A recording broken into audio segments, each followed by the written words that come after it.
Malaysia যারা আসবেন তাদের তাদের উদ্দেশ্যে আমাদের কথা হচ্ছে যে ভাই 2-4টা ভাষা শিখে আসবেন, না হলে কিন্তু সমস্যা, ঠিক কিনা?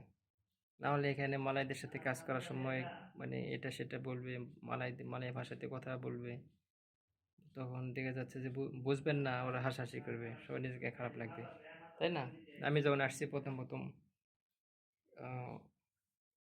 saya mari Malaysia baru-baru masam tula তাপাম ভাষা, মানে আমি যখন নতুন মালয়েশিয়ায় আসছিলাম না, তখন সেম ওদের ভাষা বুঝি না, ওরা হাসাহাসি করে, কথা বুঝছি না। ওরা আমাকে একদিন বলে, এ বধু, এ বধু, বধু বধু মানে হচ্ছে বোকাসুদা, বধু মানে বস, এখন আমি জানতাম না বধু মানে কি।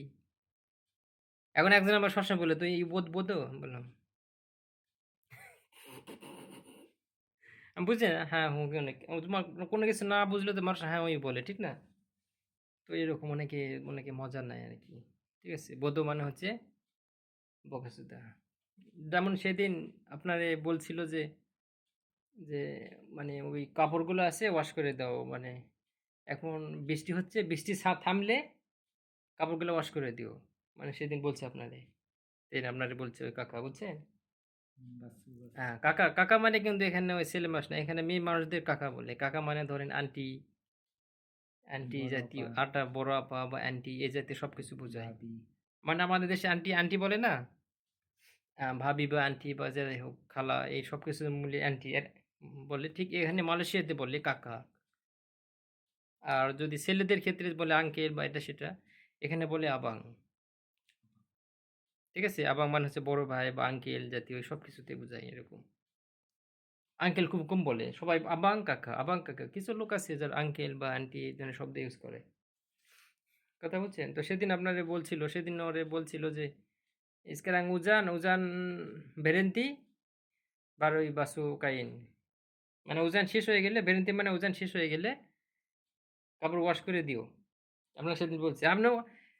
আপনি বলছেন ওকে, ওকে বলে যায় কাপড় ওয়াশ করা শুরু করে দিয়েছে বৃষ্টির মধ্যে। কথা হচ্ছেন? কারণ সবাই হাসাহাসি করতেছে।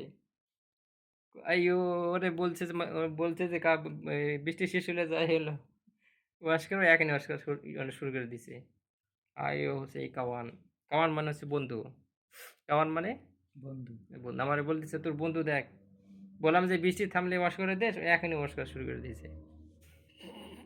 এটা নিয়ে সবাই কি হাসাহাসি, কথা বুঝছেন? আরেকটা জিনিস আছে যে আপনার যেকোনো একটা কিছু বললে বোঝার চেষ্টা করবেন সিউরলি এটা কি বলছে আমার। না বুঝলে বলবেন যে বুঝি নাই। সরি। না বুঝে করা মানে ভাঙ নিবেন না যে বুঝছি বা এখন, তাহলে কিন্তু দেখা যাচ্ছে যে আ বলছে একটা, আপনি করছেন অন্য একটা। এতে করে হাসাহাসি করে বেশি। ও রাগ করে বেশি। না বুঝলে সিউরলি না বুঝলে বলুন সরি বুঝি নাই। No understand. তাপাহাম মালয়েশিয়া বলে নো আন্ডারস্ট্যান্ড মানে তাপাহাম। ওকে? সরি এভাবে বলবেন। সমস্যা নাই।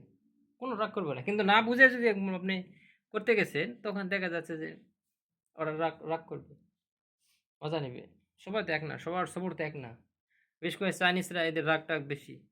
এরা এই শূকর খায়। যারা শূকর খায় তাদের শূকরের মতো স্বভাব হয়ে যায়।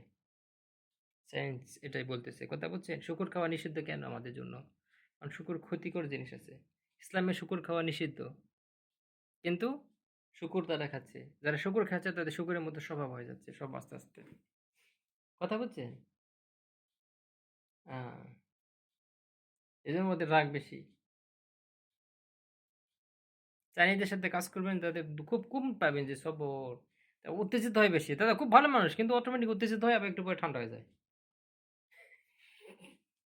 কথা বুঝছেন? তো রাগ মানে হচ্ছে মারা। রাগ মানে আ মারি মানে আসো। মারি মানে আসো। ইউ মারি তুমি আসো। ইউ মারি সিনি। ইউ মারি সিনি মানে তুমি এখানে আসো। সিনি মানে হচ্ছে এখানে। ইউ মারি সিনি। মারি মানে আসা। ওকে? মারা মানে ইউ মারা একা? মালয়েশিয়ায় একটা সিস্টেম আছে যে জোরে, জোরে ধাম-ধুম করে শব্দ করে কাজ করলে মনে করে যে সে রাগ করছে। যখন কেউ রাগ করতাম ধাম-ধুম করে কাজ করে তার প্রত্যেকটা কাজে শব্দ হয় এরকম আরকি। ঠিক আছে? সুতরাং আপনার কাজ করার সময় এমনিতে কোনো কিছু পড়ে গেলে, "আইয়ো শিপন মারা কা?" মজা মজা করে সবাই, কথা বুঝছেন? এজন্য কাজ স্লো করতে কোনো শব্দ যেন না হয়। তো কাজ করতে ধামকে কোনো একটা পড়ে গেল, একটা প্লেট পড়ে গেল, বা কিছু একটা পড়ে গেল, একটা শব্দ হয়ে গেল।